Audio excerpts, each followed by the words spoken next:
E simbora pra historinha!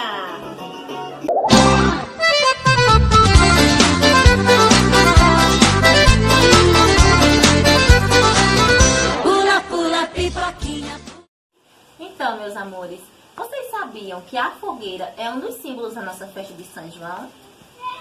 E vocês sabiam por que chama fogueira de São João? Não? Então preste atenção na historinha que tia Paula vai contar. Reza a lenda que Isabel era muito amiga de Maria. E um dia elas duas foram se visitar. Então Isabel contou a Maria que estava esperando um bebê. Maria também estava esperando um bebê.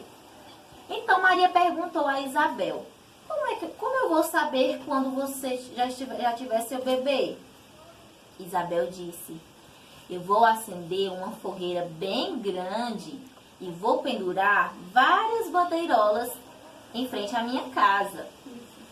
Então, Maria se despediram e um dia Maria viu uma fogueira enorme.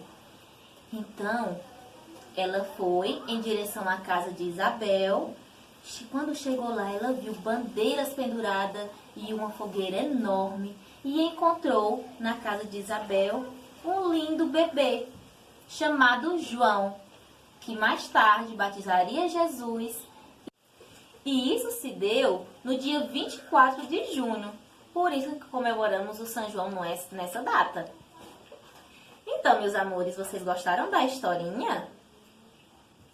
Então, esse ano, nosso São João será em casa, junto com todos os nossos familiares, a mamãe, o papai, o vovô, a vovó, o titio, a titia, enfim. Mas será cheio de alegria, eu tenho certeza.